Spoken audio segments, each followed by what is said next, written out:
Alright, in this video I'm going to be sharpening up one of my budget folders. This is a CH3001 in G10. Got it off Amazon. Just under 30 bucks. It's actually a really good good folder for the money. Kind of amazed at what you can get for 30 bucks. D2 G10 handles on bearings. Perfect centering. The action, I mean, it's not great, but it's not horrible either. But I'm going to be sharpening it up on the Spyderco ceramic stone. So.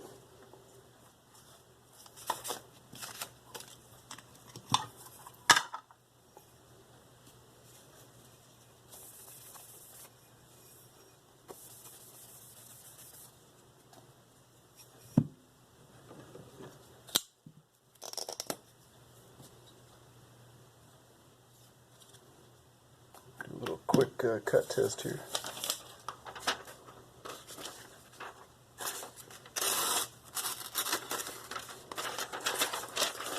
It cuts, but needs a sharpening.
It looks like it's hitting it across the entire bevel pretty much. So I'm sure the factory grind from this manufacturer is probably somewhat uneven, but it doesn't look horrible.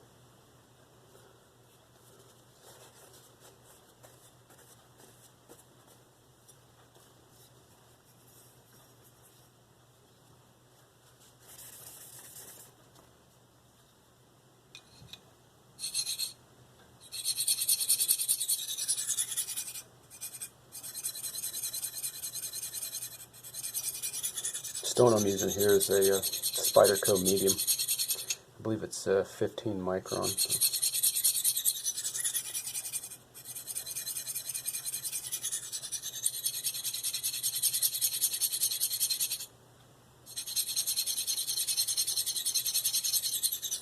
It's actually, if you're just going to use one stone, it's actually really good for D2. These are really nice. It leaves kind of a toothy edge, but you get a really sharp edge on that stone.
trying to work up a burr, but I'm trying to keep it as small as possible.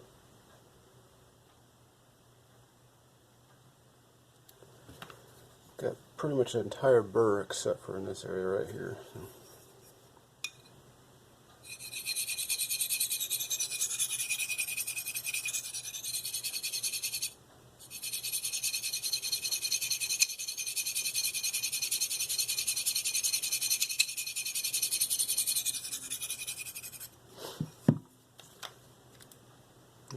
There we go. So I've gotten a burr along the entire edge. It's nice and small all the way up in here. It gets a little bit bigger, but it's not too big. So I'm going to go and flip it over and work on the other side.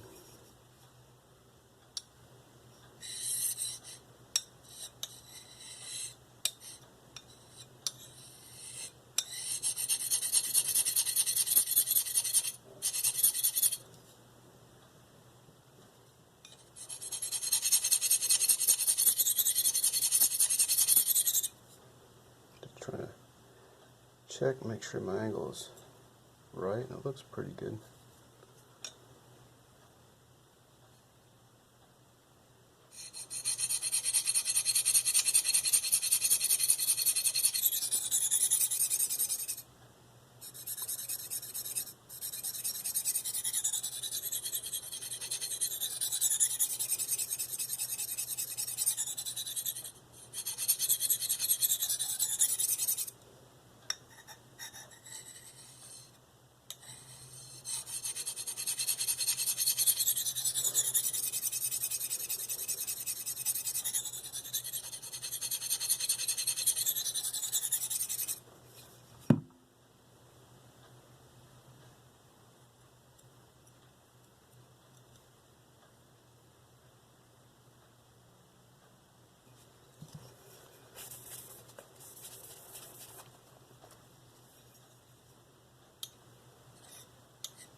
You know, for most people when they're sharpening, if they're sharpening like I am right here, you know, with the blind side, if you're sharpening right, you know, one-handed only, you're going to have one side where you can see the apex, how close it is to the stone. The other side is the blind side, and you really can't see. You got to go by feel, and I mean, you can flip the stone up and look at it to make sure that your edge is where it's supposed to be, but most people will do it by feel. You know, after a time you kind of get to the point where you can get it really close when you're flipping back and forth without, you know, looking, you know, visually looking at it. But what I used to do a lot, and I do every once in a while still, is, and this is the same for most people, on this side you'll have a bevel at a certain angle, and you tend to have a little bit more elevation when you flip it over to the blind side, so your bevel is going to be normally larger on one side than it is on the other. And over time, you know, you get, you know, after you practice, and you can get to the point where you don't do that. But like I said, a lot of times this side of bevel will be a certain size. When you flip it over onto the other side, it's going to be, most people have a tendency to sharpen it just a little bit higher angle, so the bevel tends to be a little bit smaller on this side. So.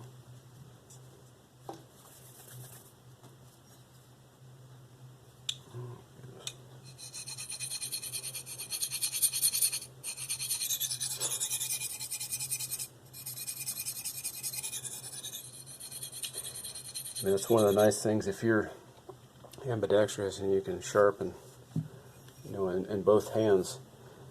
You don't really run into that problem, but over the years I've tried tried using both hands, and for a while I did it probably pretty close to a year, but it just never felt right, so I've always gone back to sharpen with my right hand. I wish I could do it, you know, use my left hand. Just doesn't feel natural.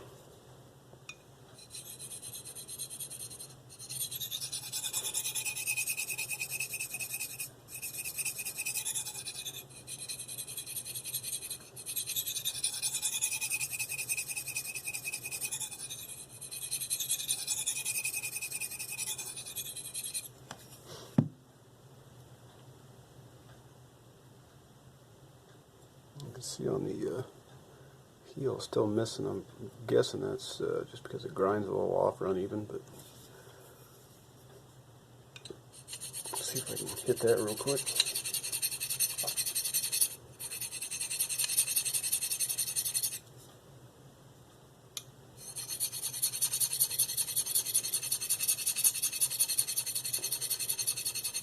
Normally when I'm trying to find the angle on the blind side, the side I'm sharpening now, I'll lay it a little bit below the angle that I think I'm sharpening at, and push the stone forward, and you can hear it and feel it when it bites in the stone. And then I just drop it just a little bit, and that's about the perfect angle.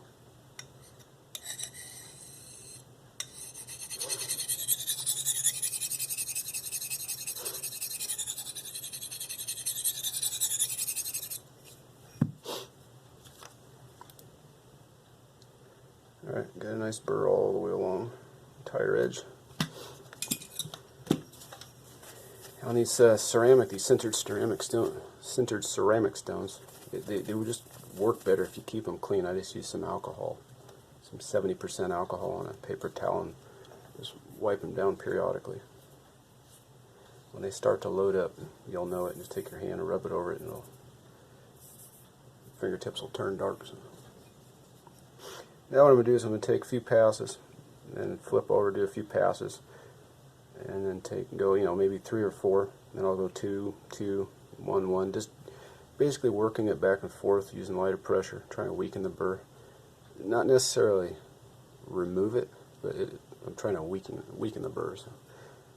And after that, I'm going to take just a few extremely light elevated passes, and that'll shear. Normally shears the burr off completely.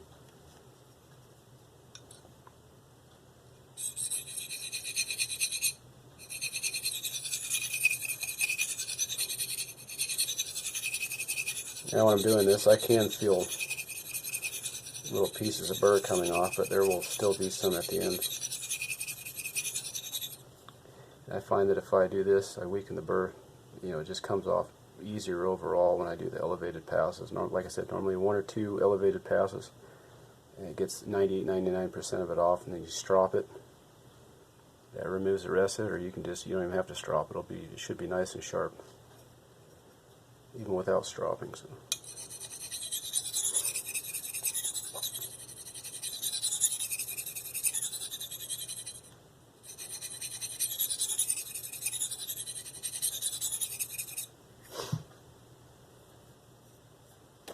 I can still feel a little bit, but I did remove some of it.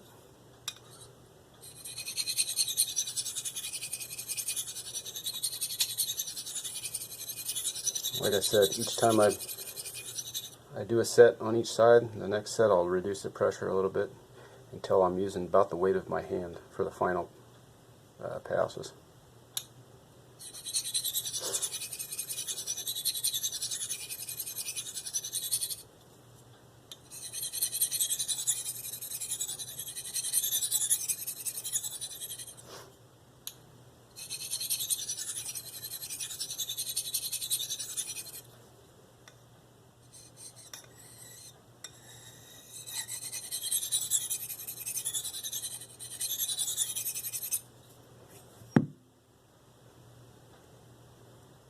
Feels pretty sharp. Let's see if it's catching. Cuts pretty clean. I can still feel some burr on the edge, but not too bad.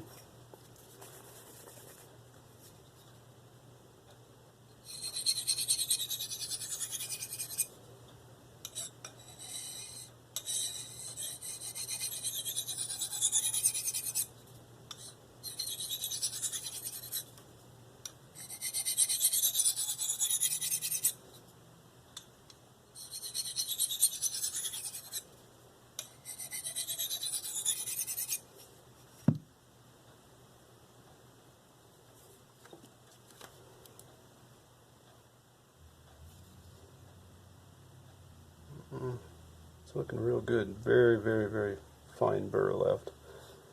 On the right side, left side, don't see any burr.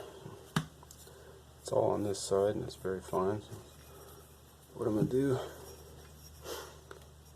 so you can do 5-10 degrees above what you've been sharpening at. Say you're sharpening at 15, you can do 20, 25, 45. I wouldn't go past that, but whatever you do, use extremely light pressure. The lightest pressure you can use, and normally 1 or 2 passes, and that's it. If you use any kind of pressure, if you make more than a couple passes, you're going to start creating a secondary bevel on there, and it's going to be to the point where it's not going to be easily removed, and you're going to have to almost start over again. So, like I said, just very, very light pressure, elevated above what you're sharpening at.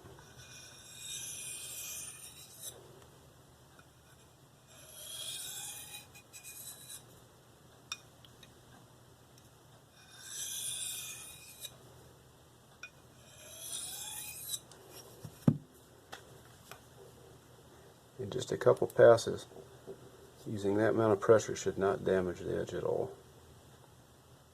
It might start to put just a tiny little bit of a secondary bevel in there, but you go back and sharpen it 10-15 passes at the angle you've been sharpening at, it should clean it up without any issue. So that's what I'm going to do now. Go back to the angle that I think I've been sharpening at and just take some nice light passes.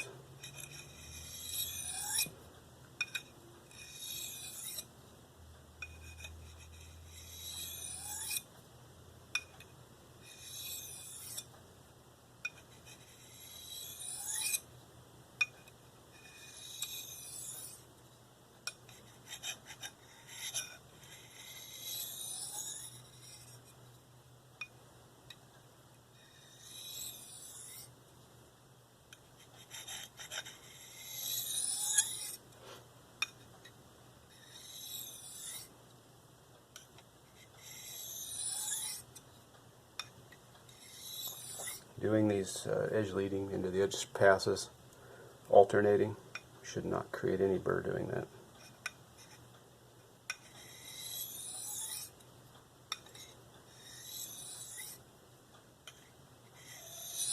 Especially with light pressure.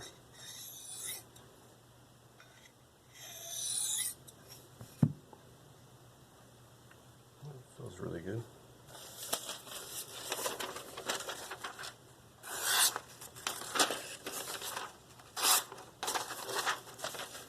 It's a pretty fat blade, as you can. I mean, it's really thick. This thing's just built like a tank, but it still slices really well.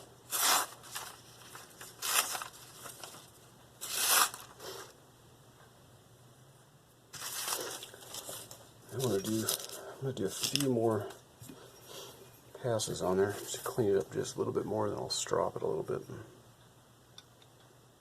call it good.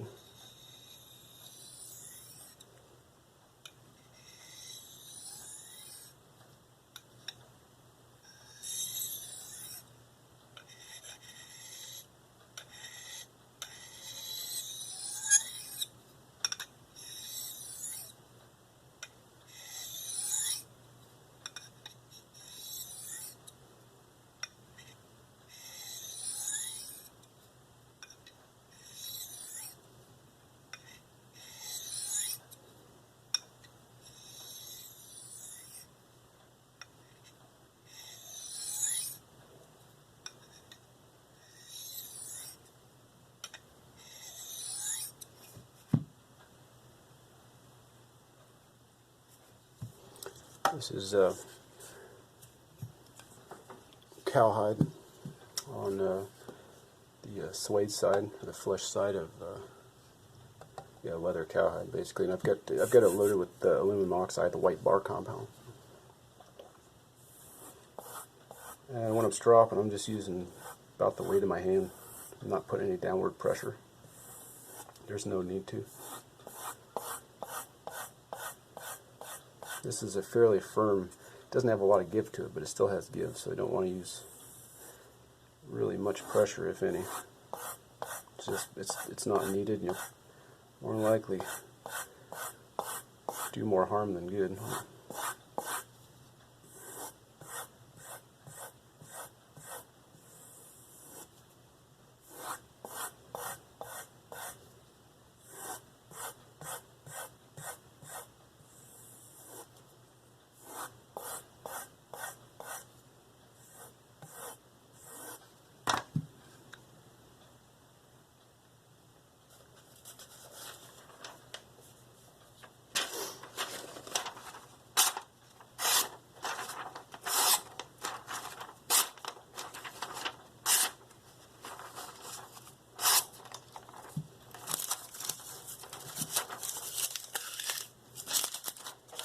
Now the other side is 0.3 micron chromium oxide on cowhide. This is the grain or smooth side. So.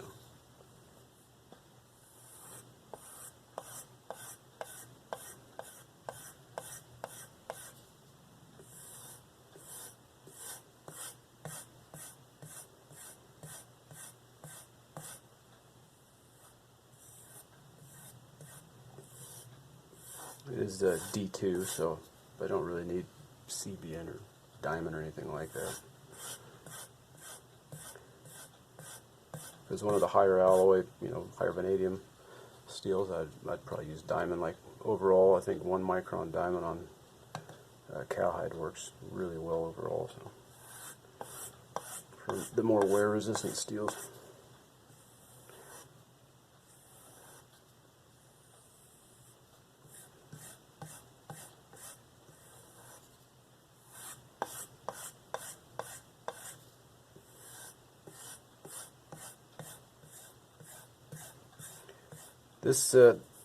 This is a European veg tan that I use, and I actually sanded it with 220, if I remember right. So it's the smooth side, but it's been sanded down, and I wiped it off just with a paper towel, no alcohol or anything like that. And it just gives it that little bit of fibers are exposed, so it accepts the compound a little bit better. If you try and put bar compound, especially like a tallow-based stuff that I use on the grain side of cowhide, it streaks and just doesn't apply. But if you sand it down with something like 220, it adheres much better, and it's not all streaky.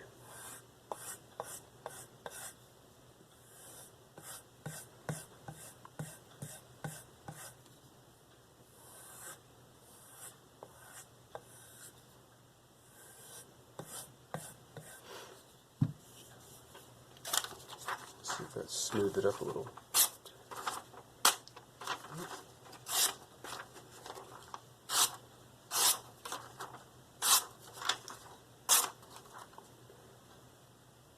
Definitely nice and sharp now.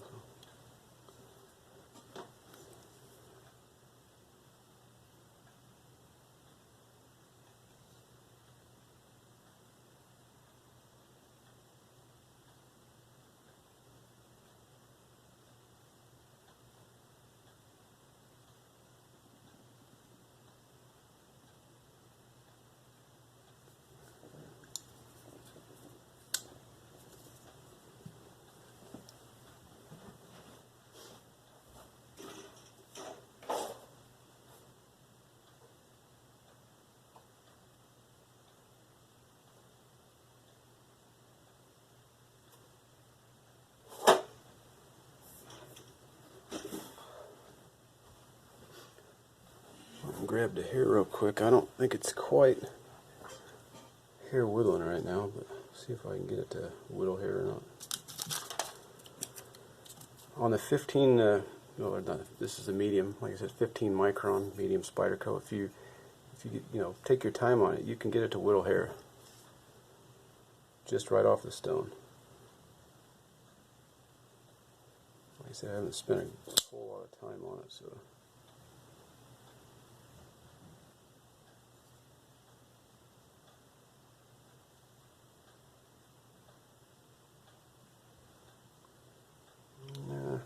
Quite wonder.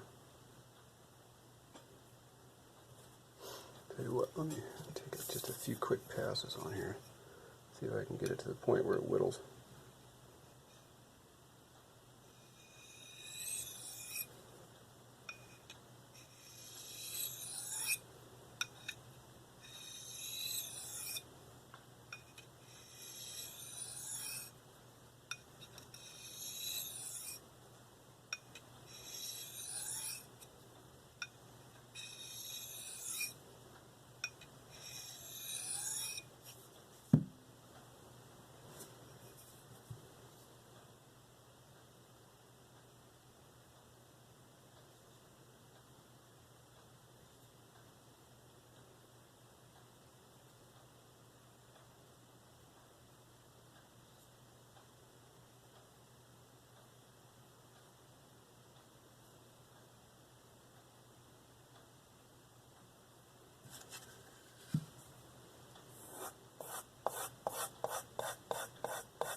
This is the first time sharpening this too, by the way.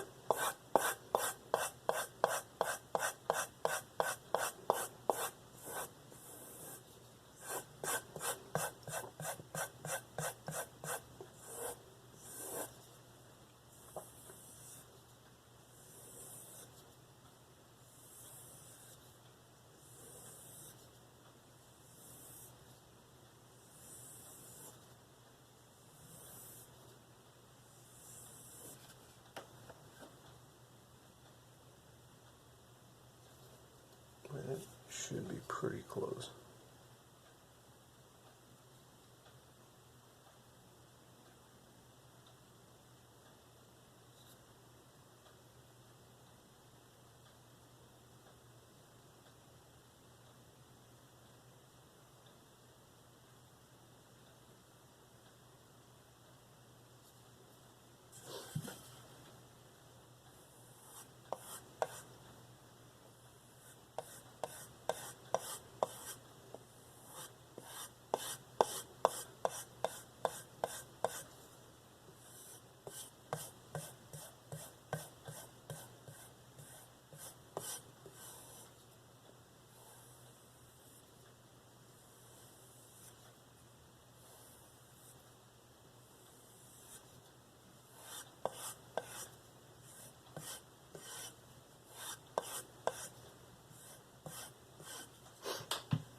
There, just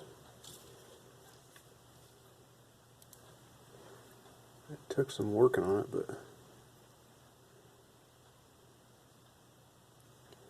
and that was kind of a little behind the belly, back towards the heel. Have to work on the more towards the tip, but yeah, it's a little stropping after medium Spyderco stone, and it's whittling.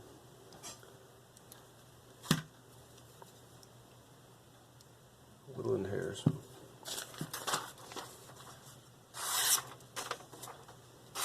Yeah, it's cutting even noticeably cleaner now too.